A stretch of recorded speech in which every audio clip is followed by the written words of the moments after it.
Food value propositions.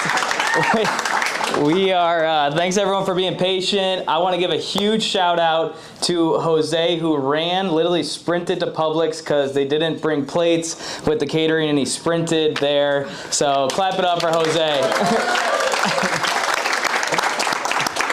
Awesome. So we have for our panel tonight, these Wednesday panels, we're bringing in founders that are local who have built businesses here. We have Ernesto Mandowski. He's a great friend of mine. He was the fractional COO of the Shrimp Society. So we're going to get into some of the fun stuff of building the Shrimp Society and turning our chaos into cash flow and his proprietary methodology.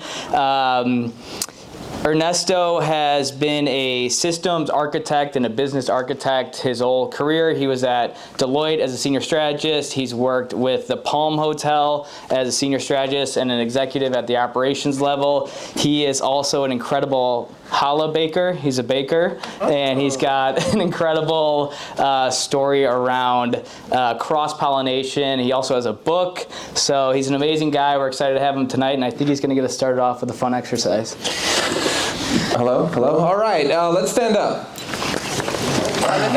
Let's stand up. Let's put our drinks down. Let's get ready to. I don't need this, dude. No? All right, no. We're going without. So, entrepreneurship's filled with lots of twists and turns every day. So right now we're about to do something that probably will petrify you and your ego. So this exercise is called the Ego Eradicator. And raise your hand if you've done some breath work before. Raise your hand if you're like, I have no idea what breath work is. Okay, great. So the first exercise we're going to do today is called the Ego Eradicator. And we are going to put our hands up like in a Y formation. You can put them down, you can put them down. Practice. Just a little practice, making sure it's working. And we are going to breathe. We're going to only exhale. So you're just going to just exhale. You're not going to inhale. You're just going to exhale. So we're going to exhale, and we're going to put our hands up. We're going to continue to exhale, not yet. We're going to continue to exhale for a full minute. All right. Full minute. I used to do, I'll normally do this 3 minutes, but we're starting out here. We're starting dipping our toes in the water. At the end of 1 minute, I will invite you to take a big breath in and hold it up at the top. And then you will hold it until you let go and let it all go. After we ate too? Yeah, it's gonna, listen. It's a challenge. There are lots of challenges you're gonna face in this entrepreneurial journey. And this is just one of them. You just gotta deal with it. So. You got a little. Well, whatever. Yeah. It's okay. It's okay. Help me out. It's all right. So I'm gonna put the timer for 1 minute. Invite you all to put your hands up. And we're gonna begin.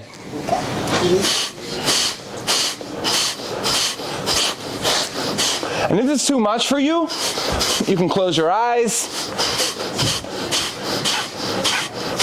Focus.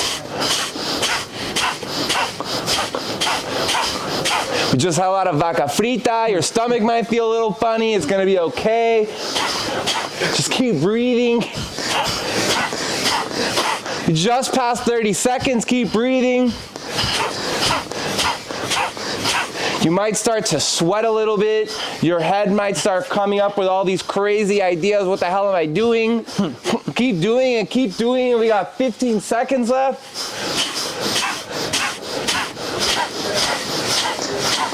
Keep your hands up, keep your hands up. Only 10 seconds left till the torture ends. And on 1, we're gonna big exhale. 3, 2, inhale. 1, big inhale. Keep it up. Keep it up. And now let it go. Woo! Woo! Oh yeah, I'm feeling good. Starting a little bit. Who's sweating? Who's sweating? Who's like, what the hell's going on over here? All right, let's get into it. Awesome. Where's all right, everyone's awake now, woken up from the vaca frita. Awesome. The breath of fire, yeah. Yeah. So that is something you want to explain. Getting out of your head as a founder, something you said all the time. Yeah. Me and the founders. So we're starting this journey. One of the hardest things as a founder is the head game. It's the mindset. And every single day, who knows how many thoughts we have a day? Take a guess. Too many, huh? 10,000? And any other guess? 70,000 thoughts a day. And most of those thoughts are not positive. And so things like, we just had vaca frita. I'm not calling you out. It's just an example. That's going to come up. Oh, this investor rejected me. Oh, like the customer doesn't. You can't let like the head trash kind of get in the way of the journey, of the vision that you're doing. And so you're going to face a lot of shit on this journey. But you just got to keep moving through. You just got to keep your hands up, keep breathing, and stay committed to this journey that you're doing. So, kind of your first insight for the evening. Let's hear about the shit you went through. Let's hear about your journey. Let's hear about the shit. Yeah, I want to hear how you went from. Give us your career path, but then give us kind of how that all led into you being entrepreneurial, doing what you're doing now. Was that always the plan, or did it come up? Like, was that always a dream? No, the dream was restaurants. The dream was restaurants. I wanted to open 6 restaurants. My parents said I was crazy. I studied engineering, and I said, how do I bring engineering and restaurants together? How do I bring these two like concepts together? I was reading the value props. There's like these interesting combinations, and everyone said like, you're crazy. Like that's not possible. It's never been done. This was before Uber. This was before Toast. This was before all the crazy restaurant tech you see today. And I started working at Deloitte, big tech company, big tech consulting company, and finally found my job in restaurants, being the person connecting all the systems, all the tools. Worked in startups, and really discovered that the whole, like, what we're doing is finding these unique intersections and bringing them together and offering them back to the world, sometimes as a startup, sometimes as a job, sometimes as a company, sometimes as a service, and that was the foundation for my work today. I eventually did create the dream job at the intersection of restaurants and startups with this group called The Palm. But when I created that job, ironically, I didn't want it anymore.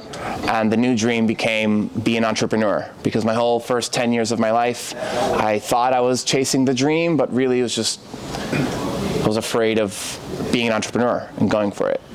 Awesome. So that's the new dream. Yeah, I love it. I love it. How did you, since the moment you said, I want to be an entrepreneur, I want to take this outside of company, I want to do this on my own, from that first thought, like, very tactically take me through how you made the journey to your first day full-time at CPD Advisors. I had no idea what I was doing. And it was like that for a few months. I joined a community. This is amazing that you're all like together in this together, because I literally was alone for the first year. But yeah, I filed the LLC. I do all that. While you were full-time, or? Yeah, I've actually had my LLC for 7 years. Got it. Like doing consulting work and stuff. It's all the same LLC. Talk to your accountants or lawyers if that's a good idea or not. Yeah, I just started communicating with people. I started doing the value prop exercise. It was too convoluted. I failed a lot of times. It wasn't as neat as like, the 5 questions that you answered. And people told me like, hey, you gotta like speak more clearly. Speak more clearly, less B's, more about what you do and why it's important. And I think that's when I met you after my first year. And into my second, I didn't really have a website. Not best practice. I would suggest like building a landing page immediately, getting it out there and sharing with as many people as possible. And yeah, in my second year, I think that's the question. Yeah. What about like on the personal side? Did you save up a ton of money? Did you have a part-time thing, or were you just like, one day I'm all in and I'm gonna see what happens? Yeah, I saved money. I said I'm in no matter what for the next 2 years. Nice. It's now year 3. Everyone's a little bit different, but I think if you are more on the calculating side, you can say like, hey, I'm gonna save 6 months worth of a salary and like try this out for 6 months. The hard reality is like companies take sometimes a couple of years to create product market fit, really depending on like what you're trying to do. But it's really important to like immediately get the feedback, because you'll either know this works or this doesn't work really quickly. Yeah, awesome. Let's talk about that product fit. So in the couple of years I've known you since CBD Advisors, the offer has changed. It's gone from one thing evolved into another thing evolved around here, and you've, just like a SaaS product, you have to find that product market fit and find what your customers want and how that's matching the value propositions that you're giving out there, the messaging, and then ultimately the value you're delivering in the product. So what was that product fit journey like? Like, take us through the different product iterations and where you're at now. Well, first it was just consulting. It was just coaching. It was just like, I don't even know. Let's just trade time for money. And it was a service business. People would hire me for 5 hours at a time, 10 hours at a time, no restrictions. And eventually I came up with like a structured journey. I started to recognize patterns in what people wanted, and started creating these features. If you're building a SaaS product, you want to start to think of like actual like features of your SaaS product. And some people wanted 5 hours at a time, some people wanted 10 hours, some people wanted 30 hours. So that's where you see in like SaaS products, you have like a low tier, like a mid tier, like an enterprise tier. Like you have these 3 like levels of the thing that you're building. It started very early, and then it went really big with working with the Shrimp Society. And I think it's like about recognizing those patterns and what are the tiers of service that you're going to offer that thing that you're building. I think you did a great job of putting an offer out there and then seeing what happens and talking to 5 people and then saying, the price wasn't right, this one side feature wasn't right, or they only wanted 5 hours a week, not 10 hours a week. And then it was like every week your website was updated and your offering was updated. And so you iterated really quickly on that. What was your key to having flexibility to do that? Because some people will spend so much time and just saying, this is the offer and it has to work, and we're shoving a square into a circle and it doesn't work. How did you maintain flexibility? Obviously with consulting and the work you do, it's maybe a little easier than software, but how'd you do it tactically, I guess? I think you have to keep open feedback loops, and you have to like constantly ask for feedback all the time. Like even tell people like, hey, you're gonna go through this journey and I'm gonna ask you feedback at the end of the journey. And like tell them, prime them, and then follow up with them and collect that feedback. Because people suck at giving feedback. You have to like remind them to give you feedback. Sometimes you have to incentivize them to give you feedback. But like your customers have the answers for you. Like we think we have the answers, and really like the customer has the answer.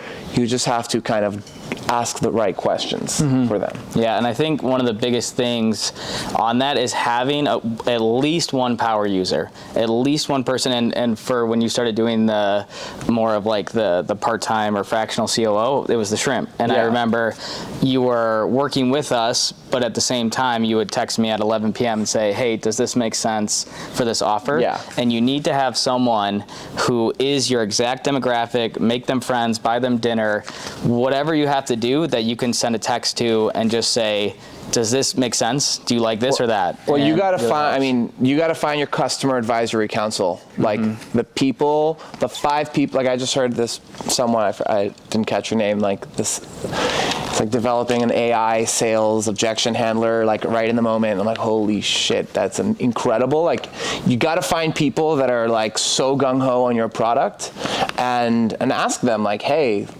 you're not like saying, hey, be my power user, but like become friends with them, like get curious, like really really create that deep relationship with them. Yeah. Definitely, and I would also say fire customers that aren't a fit for where you're going. So I think in your path, you've had some people that were like, hey, I want you to just give me 100 hours of your time and run my business. And you were like, well, they're going to pay me, but at the same time, I can't build my business the way I want to, or what the other customers that I want to build for are telling me. So how do you fire customers, or how do you think about that? So earlier I said like the mindset is one of the hardest things. Everyone here has a different psychological background and experience, and all that is beautiful, but a lot of our people pleasing gets in the way of wanting to please and satisfy everyone, and that can sabotage your own growth, and that like really takes such deep awareness on yourself and like what your intention is with the business. And when you see, like, you set these intentions, how you work with customers, you set these intentions that if you're a service business, you're going to have service hours from 9 to 5. Like customers that are calling you at 7 p.m., give them a call and say, hey, like that's not really in the boundaries. And if you don't design these boundaries, the whole experience kind of can get tainted. Yeah. Well, let's jump into systems. I call Ernesto the system shaman, or the startup shaman, because when he came into the shrimp study, we had no systems, we had no documentation. It was a mess. It was brutal. That's just not how it was working. And you came in and you really said from the jump, anything that you do more than once, you got to create a system for. Yeah. And something as simple as your customers. Can your customers book a call with you? If your customer has to email you, text you, hit you up on WhatsApp, if there's not an email or a form to collect their information, how are you ever going to get a customer, right? And obviously that's something that you want to create a system for, that goes into something that you can sift through and manage in a controllable way, especially right now where so many of you are co-founders or a solo founder. You're doing everything. You're doing the sales, you're building the website, you're working on your prototype, you're talking to customers, everything. So if there's anything that you're doing more than once, you need to have a way to bring all that information in. Same thing as with the customer interviews. If you're going into that customer interview and just writing something on a piece of paper that gets thrown in the garbage, you're wasting everybody's time. So having systems, a form that you can just fill out and the customer doesn't have to see it, and you can just fill out and have systems to collect the same information and get data, it's huge. So that's like your specialty. Do you want to touch on that a little bit? Any finance people in the room? Have you heard of the 1% rule, like 1% compounded daily? You ever heard of that? What happens? 1% compounded daily after a year becomes 37 times improved. Systems is like a very big word. It's a huge word, and it's very overwhelming, and a lot of people like freeze when they hear, oh, I have to implement systems. They think of these big complex things. But Chris was mentioning, he's like, so I believe systems are these tiny gains, like really tiny, that like compound over time. Something as simple as like setting up a Calendly and sending your link so you don't have to go back and forth 7 times on email. Having a customer a form that you could fill out to actually centralize all these responses into a database so you could analyze them holistically, everything in one place, versus using a notebook for everything that you have to then read back the chicken scratch. My personal mission is to like democratize the business system for every organization and give them the resources to use that and actually grow the organization. So over my years, I've developed a tool, a framework. It's called the 6P system, and it's the 6 core pillars of any business. It starts with your priorities, which my spiritual friends would call a vision board. It's what you're focusing on with the business. It's your OKRs, it's the KPIs. Then it's the people, it's all the relationships, the people that you're developing these connections with. It's your customers, it's your investors, it's your advisors, it's your partners, it's your consultants, it's all the people that are going to help you make it there. Then it's projects, it's all the things that have to get done. Then it's promotion, it's all the storytelling that you are doing as part of building your startup and pitching. Then it's playbooks, which is all these SOPs, so that when Chris is doing the founder thing and he has to bring a team like Jose and the rest of the shrimp team, like they all have the playbooks in place. And then the last one is planning, which is your daily, your weekly, your monthly cycles of things that you're doing to keep the ball moving on this basis. And so, you know, I teach founders, like, these are the 6 parts of your business. If you like get a mastery over these 6 parts of your business, you can build anything. You can build anything. And I think, you know, there's tools out there like Notion. I'm a big Notion evangelist that, you know, help you build these tools quickly and cheaply. As a founder, you got to use fast, quick tools to like get the feedback and get to the next level. Yeah, I think personally for the shrimp, out of the 6 Ps, the most important one for us was the planning. And in Ernesto's template, there's a whole, you know, kind of template that says this is what we're going to do. These are the projects that have end dates here. And, you know, at the time, the shrimp, we had 8 people, including advisors and all that stuff, and it was so easy to see a new opportunity come up, and you're gonna have this come up all the time where it's like, oh, I wanna go to this conference and speak, I wanna do this, and if you don't have that project or that task kind of mapped to your overarching vision, you're gonna get so distracted and you're gonna have weeks where you just spin your tires and you don't move forward. A lot of what we're trying to do here is just move you forward on the main thing every week, because it's very easy to get distracted because you can go in a rabbit hole and be like, you know what, I'm going to learn JavaScript today because I need to build my app. And then you spend a week doing that and you're like, I can't do this, I should hire a developer. And then you try to hire a developer, and it's like, if you just looked at your main OKRs and said, okay, I'm going to do this thing and then I'm going to hire a developer once I hit this milestone, it can take a lot of the stress and anxiety and kind of put it out there and say, I'm going to worry about this then, but I got to do these things first because they lead there. And that's been a huge tool for us. It doesn't have to be Notion. It could literally just be, you know, Monday looking at your objectives and figuring out what the most critical task is, but definitely something that I recommend. Let's touch on customer journey, right? So once you're a founder, you're going to have this website, especially after the prototype day, everyone's going to have a website that's out there. You're going to have customers or potential customers coming in. The customer journey is extremely important, not only being able to be found, right? That's kind of part one, then have them consume your value proposition and click contact, click buy, click I'm interested. How have you managed your kind of community of customers? I know you have a Swarm and a lot of other stuff there. How have you built some, I guess, that journey that loops around? Yeah. So there's this amazing value prop exercise that you just did. It's like, hey, we want to improve your profitability, or we want to bring founders together. It's a test. We're making a test that you are going to bring founders together by doing the 0 to 1 program. As customers are going through the journey, you have to collect the feedback to validate that they actually went through the journey. But one of the things we forget to do is actually map out the journey. There's so many, I don't know if is customer journey part of the program? Yeah, it is. So in a few weeks, when you do your customer journey, there's lots of different ways to say it. I say it's 5 steps. Awareness, customer has a problem. Consider, they consider your solution as the solution. Purchase point, they make the purchase. Service, which is the consumption, and then loyalty, where it's like, they become a lifelong fan. You kind of think through all of these different steps that are happening from their perspective. Like, what are they experiencing? What action are they taking? What is their psychological state as they're taking the action? What content can you create to drive them to take the next action? What is the KPI that you're measuring to validate the hypothesis that you've done?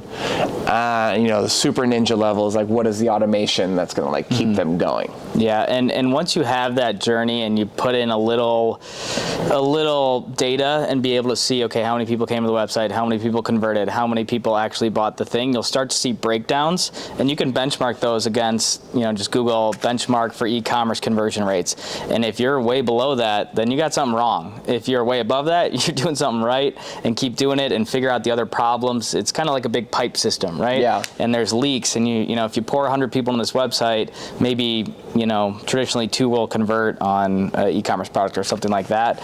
If you're way below that, then you know you got to focus there, and there's other, you know, that's like the highest priority. Yeah. The key in all of this, you know, earlier I said you can't like let your negative mindset, you know, beat yourself up over why you have a low conversion rate. It's a volume game.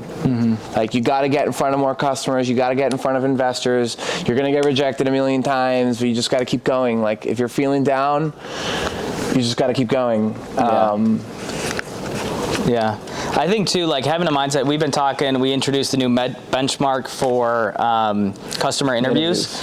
And there's going to be interviews that go bad. There's going to be people that tell you they don't like your idea.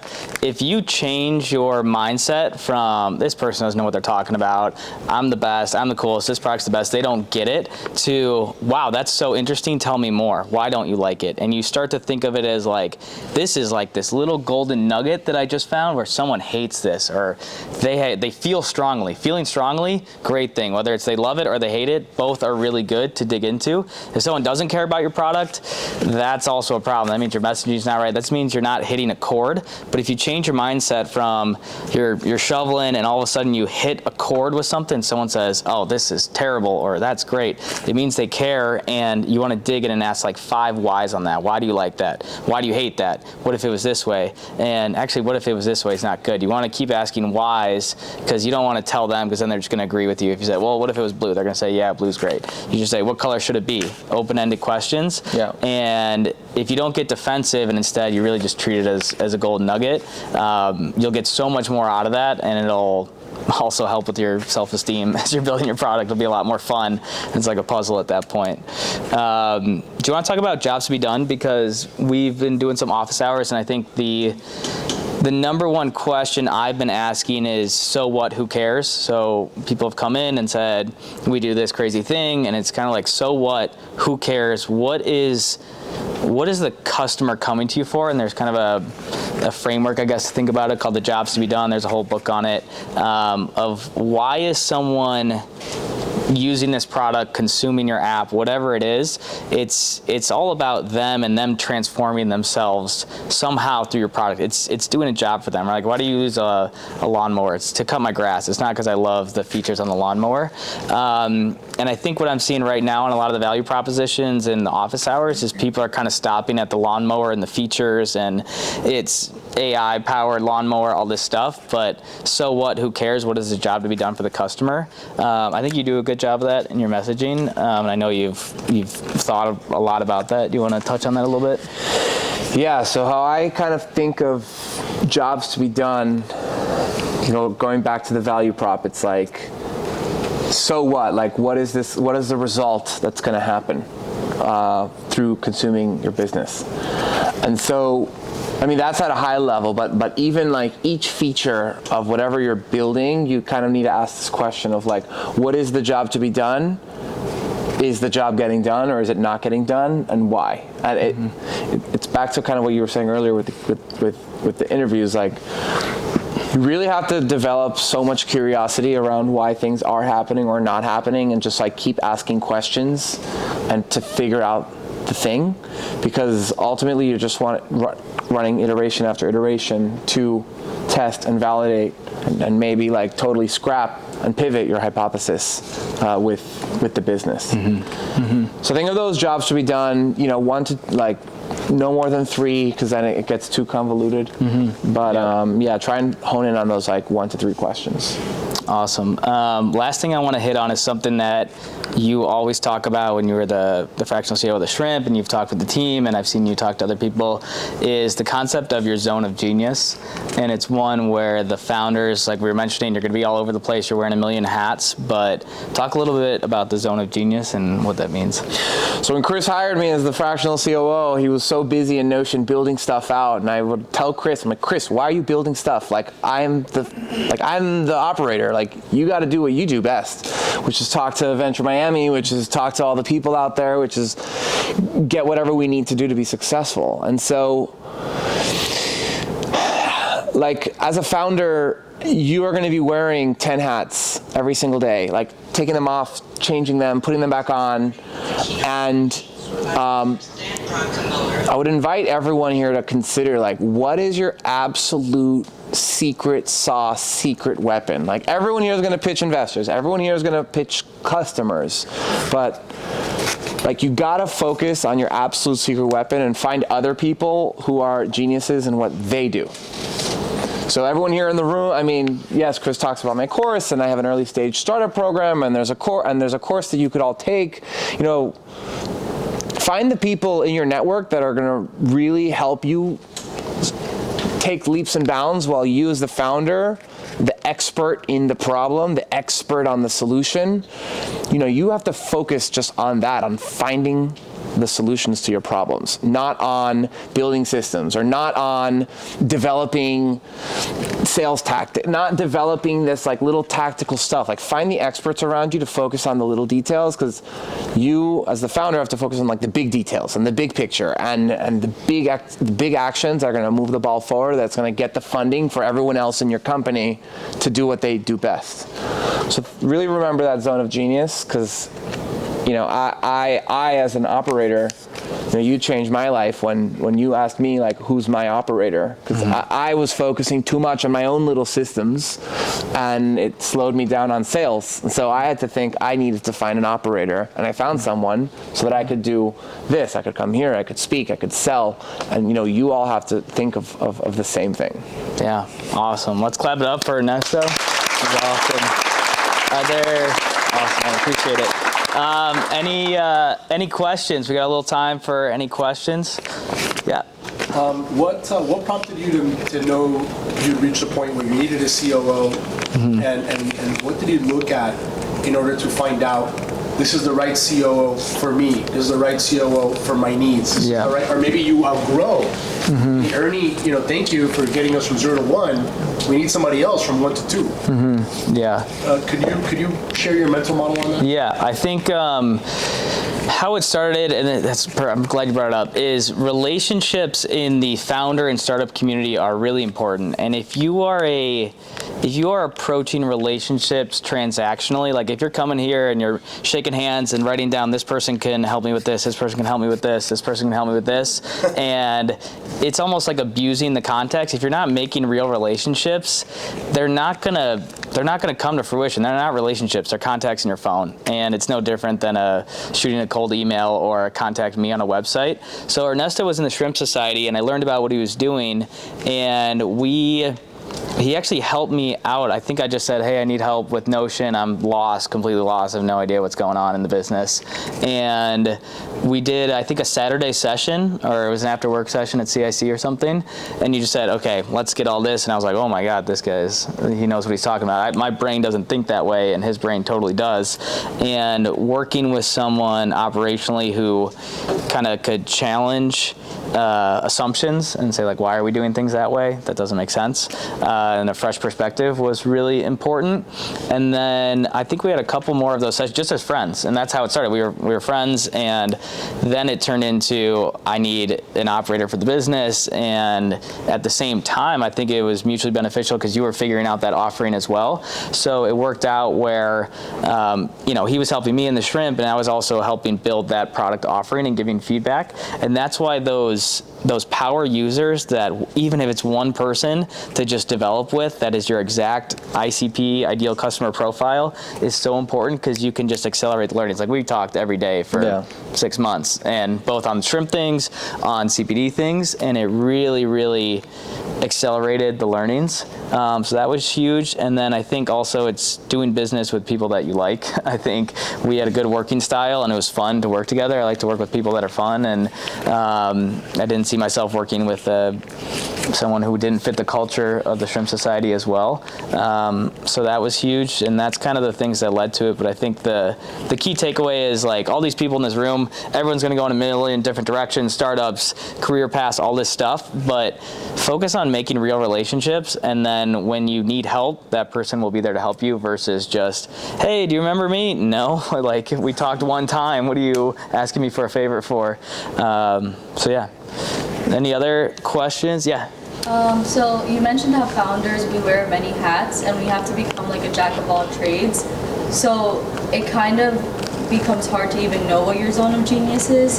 So how do you even find what that is? Because you are so well versed in so many different things, so you kind of have to. It's a great question. So I think as the founder, you have like this hypothesis of a problem that you're solving. I think the absolute specialty is that you have the guts and the cojones and the chutzpah to go solve that problem.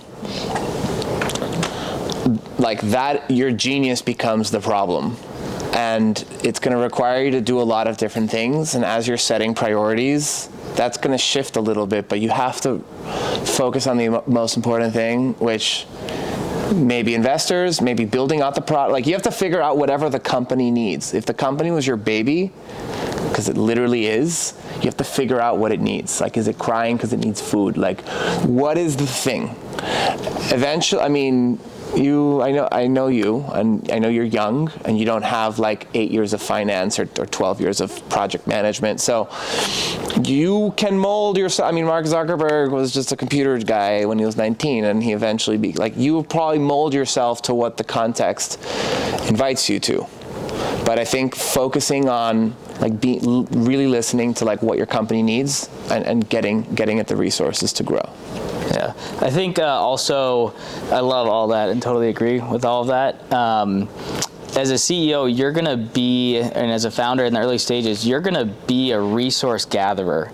You're going to need to figure out what you don't know and then find someone who knows something about it. And it's a lot easier to find someone who knows something about it than learn it yourself. Like I see this a lot with founders where they're like, someone told me I need to build this app in React, and I am a creative director and I am going to learn React. And then they spend 8 months learning that, and they're an awful React developer because it's not their superpower, and then they end up hiring someone and they wasted 8 months.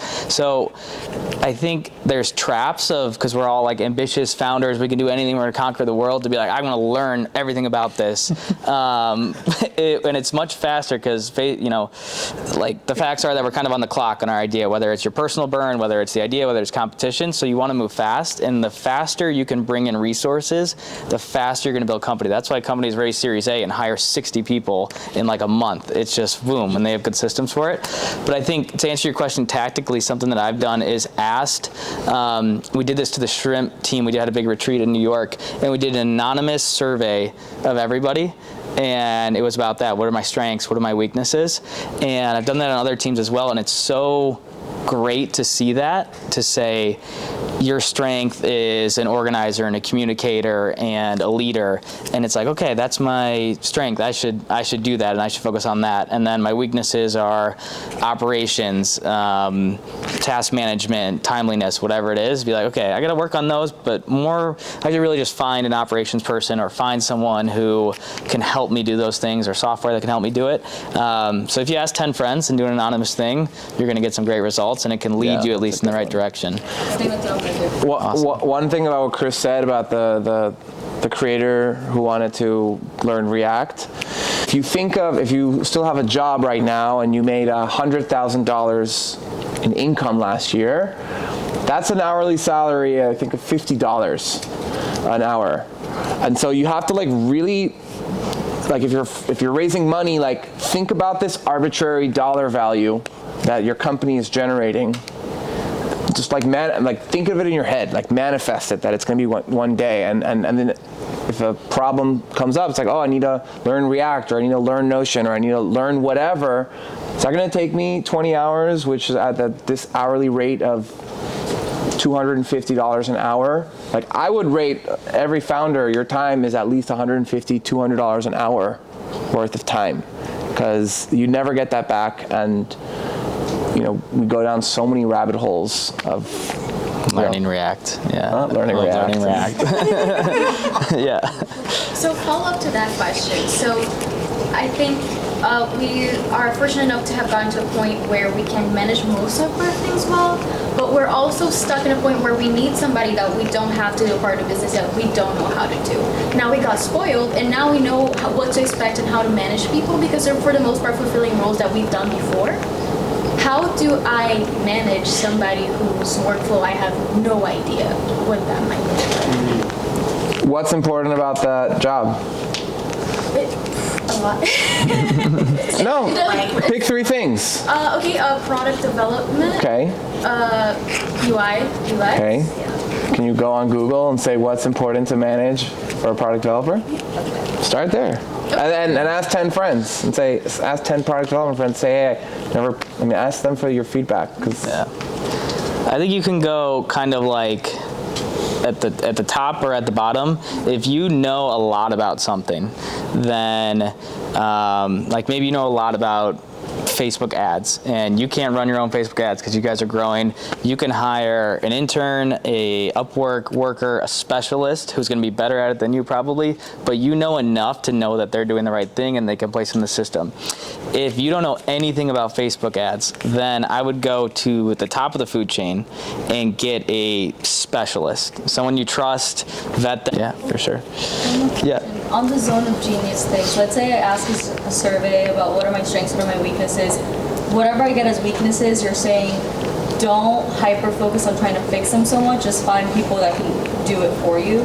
So like if they say you're not like empathetic enough or something like that, I find someone that's like empathetic enough, or that's what I'm thinking. Yeah. Like what if they say like you're, I think there's like a range, right? Like if it's interpersonal skills as a leader, you're gonna want to develop those to be a better leader. 'Cause everyone here is gonna be a leader of a big company one day. So those are good things to work. If it's something that is something that can kind of be fixed by outsourcing, like you can't outsource compassion or you can't outsource public speaking. You just, as a leader, are going to have to get better at that. But if it's something like, yeah, like you're never on time or you're never, well, actually that's one you should fix, but you're messy. I think maybe like if you're super messy or something like that and you're disorganized and you don't have any data driven things, then maybe it's like maybe I should find someone who's an operator who loves data, who loves organization that can help me do this. skills over quality, like qualities work on, skills you can outsource. Yeah. Got it. Yeah, because you have skills and you have strengths in the other areas that person doesn't have, and you want to, be in your zone of genius doing that. Yep. So Ernesto started hinting at this from the very beginning. We all go through like negative mindsets, right?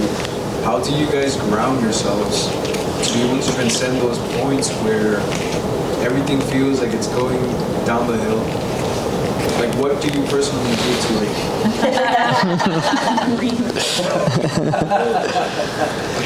I mean, It's a good one. lots of embodiment practices.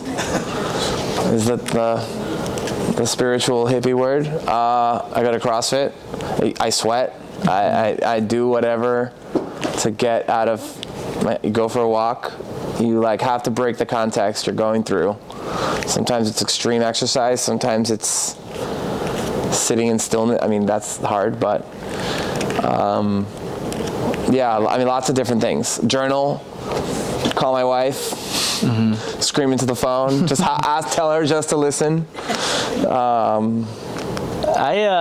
For me, I'm kind of competitive, like grew up playing sports, just like competition in sports and all that stuff. So for me, I try to channel like that of like, I'm going to show them, or I'm going to build this, or it kind of is fuel. Sometimes you got to like get past the down moment, but that's kind of a way you can come back to it. I think it depends on your personality, which gets you, whatever gets you fired up.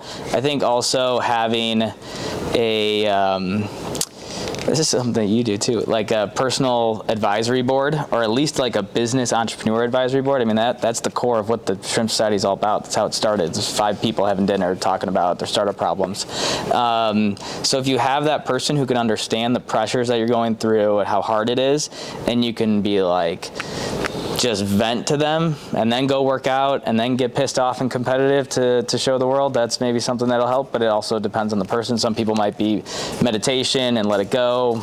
That, you know, I think it depends on the person, but whatever you do, figure that out, because it's going to happen a lot, and figure out like, what's the system for that? Like, what are you going to do when you have a call and you have a couple of employees in the office and the funding falls through and you're screwed right now? Like, you can't just blow up right there. You're a leader. So you got to figure out if you're going to go for a walk, you're going to call that buddy that's a founder, you're going to do 50 push-ups on the sidewalk, whatever it is, and get back in and put a smile on. But yeah, I think it's something you have to figure out for yourself a little bit, but those are the things that help me. Cool. Awesome. Well, I think we got to wrap up. I really want to appreciate or just say thank you to everyone staying here late. Thank you, Jose, for getting the plates and the catering. Thank you, Ernesto, for coming here.